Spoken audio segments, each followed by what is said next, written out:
Hi అండి, అందరికీ నమస్తే. నేను మీ గోదరి అమ్మాయిని. కట్టెల పొయ్యి మీద దొండకాయ మసాలా కర్రీ అండి ఈరోజు మీ ముందుకి తీసుకొచ్చేసాను. చూసేద్దామండి ఎలా తయారు చేయాలో. కట్టెల పొయ్యి వెలిగించిన తర్వాత ఒక కడాయి పెట్టి అందులో కొంచెం ఆయిల్ అన్నది ఎక్కువ పడుతుందండి. అవి నూనె మరిగిన వెంటనే దొండకాయలు సన్నగా కేజీ దొండకాయలు అండి, ఇవి సన్నగా తరిగిన దొండకాయలు బాగా వేయించుకోవాలండి. బాగా వేయించుకున్న తర్వాత చిన్న సైజు అల్లం ముక్క, స్పూన్ జీలకర్ర, 4-5 వెల్లుల్లి రెబ్బలు దంచుకుండి పక్కన పెట్టుకోవాలండి. మసాలా అయితే ఇది సరిపోతుంది. నెక్స్ట్ వచ్చి ఒక పావు కేజీ ఆనియన్స్ కూడా కట్ చేసి చిన్న ముక్కల కింద అది కూడా మసాలాగా మనం దంచుకుంటే పక్కన పెట్టుకోవాలండి.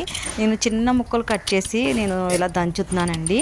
ఇలా దంచుకుని వేసుకోవడం వల్ల బాగుంటుందండి, చాలా బాగుంటుంది ఇలా దంచి వేసుకోవడం వల్ల.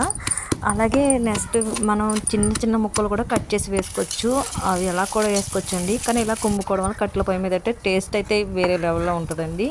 అలాగే బాగా వేయించుకుంటే మనం ఎంత ఆయిల్ వేసామో ఆ ఆయిల్ అంతా కూడా వేగిపోతే అవి ఆయిల్ అన్నది మనకి సెపరేట్ అయిపోతుందండి. మనం దొండకాయ ముక్కలను సెపరేట్ చేసేసుకుందాం. ఆయిల్ అనేది అందులో ఉంటుంది, ఎటువంటి ఆయిల్ కూడా అవసరం లేదు. నెక్స్ట్ వచ్చేసి దొండకాయ ముక్కలన్నీ కూడా ఒక ప్లేట్లో తీసుకోవాలండి. తీసుకున్న తర్వాత అందులోనే 2 రెబ్బలు కరివేపాకు, అలాగే మనం దంచి ఉంచిన ఆనియన్ పేస్టు అలాగే బాగా వేయించుకోవాలండి.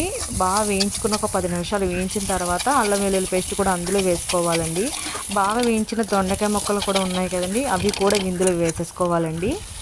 వేసిన తర్వాత అందులోనే ఒక 1/2 స్పూన్ పసుపు వేసుకోవాలండి. తగినంత, అంటే మీకు కారం ఎక్కువ తింటే 3 స్పూన్లు వేసుకోండి. నేనైతే 2 స్పూన్లు కారం వేసాను. సరిపడంత సాల్ట్ కూడా యాడ్ చేసుకోండి. 2 స్పూన్లు అయితే నాకు సరిపోయింది. మీరు కొంచెం సాల్ట్ ఎక్కువ తినాలనుకుంటే ఒక 2.5 స్పూన్ సాల్ట్ అయితే పడుతుంది. అంతేనండి. కొత్తిమీరతో మనం దింపినప్పుడు వేసుకుంటే చాలా బాగుంటుందండి. ఇలా చేయండి, టేస్ట్ అయితే చాలా బాగుంటుంది.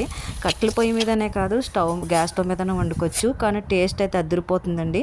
నేను మట్టికి ఇలాంటి వీడియోలు మరెన్నో చేయాలనుకుంటే like and share and subscribe.